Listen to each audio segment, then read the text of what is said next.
evening, everyone. I hope you're doing well, and welcome to my show where I mispronounce every single word and I have a bunch of people make fun of me. So here's your news for September 16th.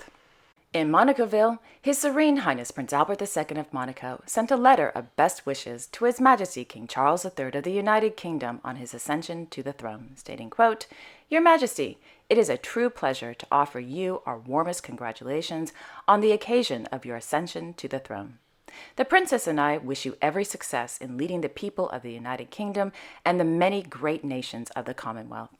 I am confident that under your reign, peace and stability will continue to prosper." End quote.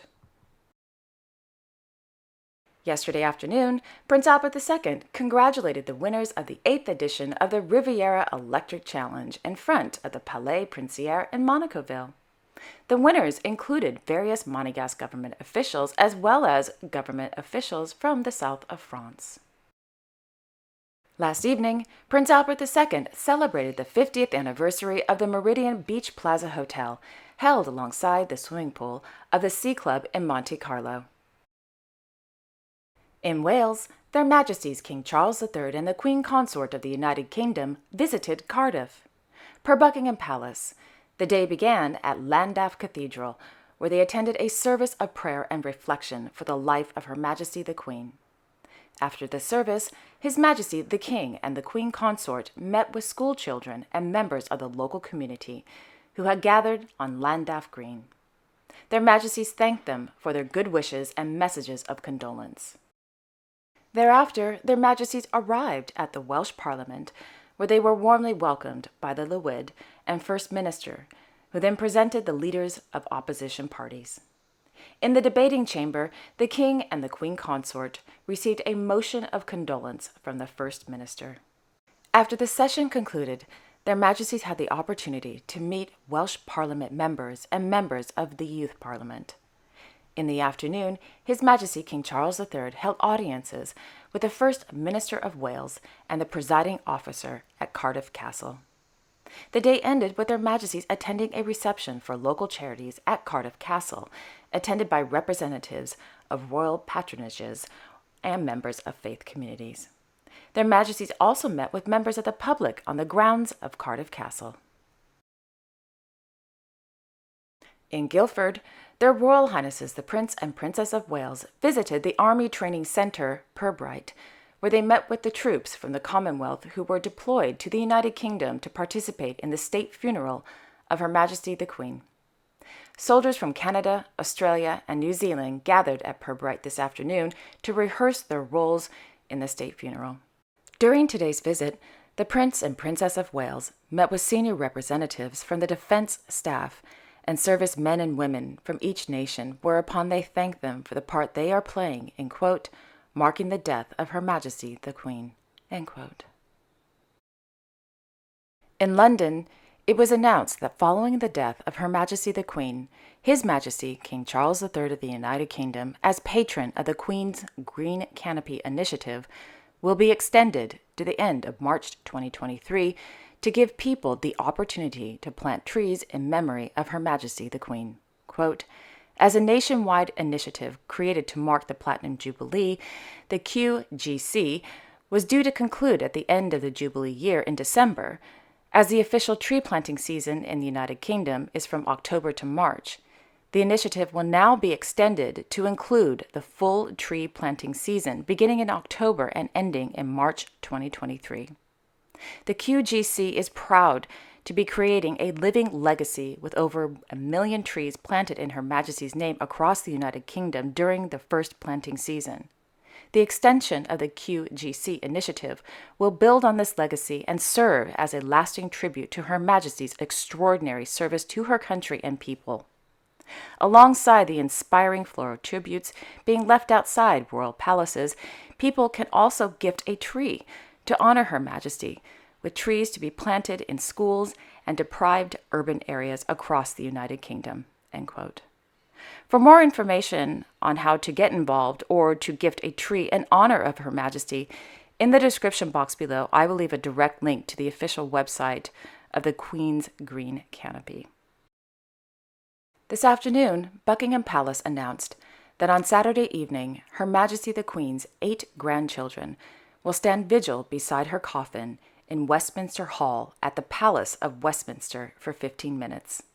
At the King's request, His Royal Highness the Prince of Wales and the Duke of Sussex will, quote, wear a military uniform, end quote.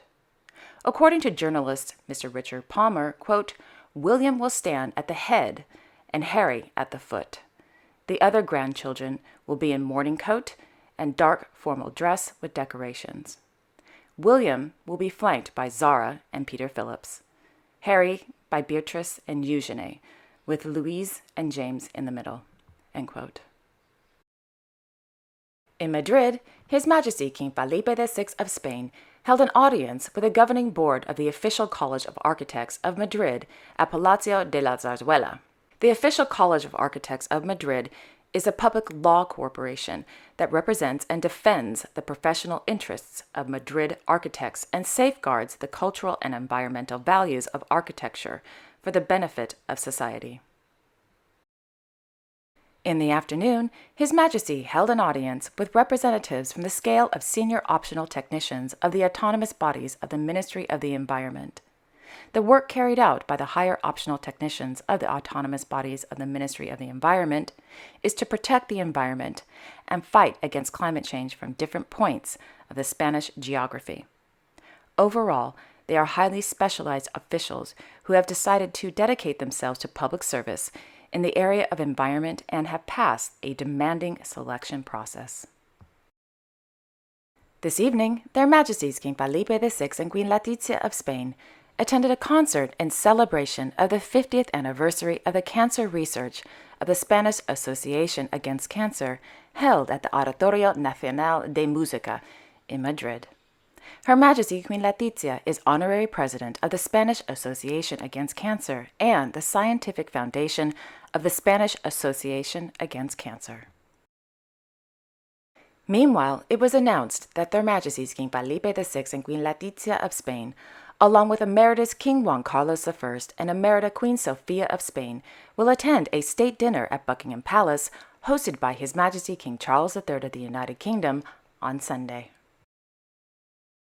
In Cannes, their Serene Highnesses Hereditary Prince Alos and Hereditary Princess Sophie of Liechtenstein officially opened the 23rd Liechtenstein Industry, Trade and Crafts Exhibition/Fair, also known as the LIHGA. For the next 7 days, over 200 exhibitors from 70 different sectors, from the hotel industry to recycling to gas supply to sun protection, will participate in the fair. Meanwhile, His Majesty King Felipe of the Belgians attended the final preparations for the iLumen European Solar Challenge, the IESC, that will take place this weekend on the former F1 circuit of Zolder. According to a press release, the IESC is a 24-hour endurance race for, quote, electric vehicles powered by solar energy. It's not just a sporting event, but also a laboratory for the automotive industry's greening, end quote. Yesterday afternoon in Bissen, His Royal Highness Grand Duke Henri of Luxembourg attended a celebration on the occasion of the 100th anniversary of Rotarex SA held at the company's headquarters. Rotarex SA is known around the world for its gas flow products and fire protection solutions. The company currently has 2,000 employees worldwide, including 1,000 in Luxembourg. Last evening in Stockholm, His Royal Highness Prince Carl Philip of Sweden, as patron and as a jury member, participated in the 2022 Chef of the Year competition. The winner of the Chef of the Year went to Jesse Sommerstrom from the Urban Deli. In Kyoto, His Imperial Majesty Emperor Naruhito of Japan attended a ceremony in celebration of the 100th anniversary of the Japan Chamber of Commerce and Industry, JCCI, held at the Tokyo International Forum. In Thimphu, Her Majesty Queen Jetsun of Bhutan, accompanied by her son, flew to New Delhi, India this afternoon to join His Majesty King Jemne Kesar Wangchuk of Bhutan. Their Majesties will be traveling to London this weekend for the state funeral of Her Majesty Queen Elizabeth II on Monday. And finally, in Germany, Her Highness Hereditary Princess Hande of Mecklenburg-Strelitz is celebrating her birthday. Happy birthday. And there you have it. Thank you all so much for watching. I really appreciate it. I will be back tomorrow on Saturday, September 17th with all the latest royal news. Until then, I wish you all a wonderful Friday evening and a great weekend ahead. As for me, well, I'm going to sit here and practice my Danish and my Swedish and my Norwegian. So viewers like Snowbear, the multilinguist, won't make fun of me in the next episode. With that being said, I will see you all tomorrow. Okay, take care, everyone. Bye-bye.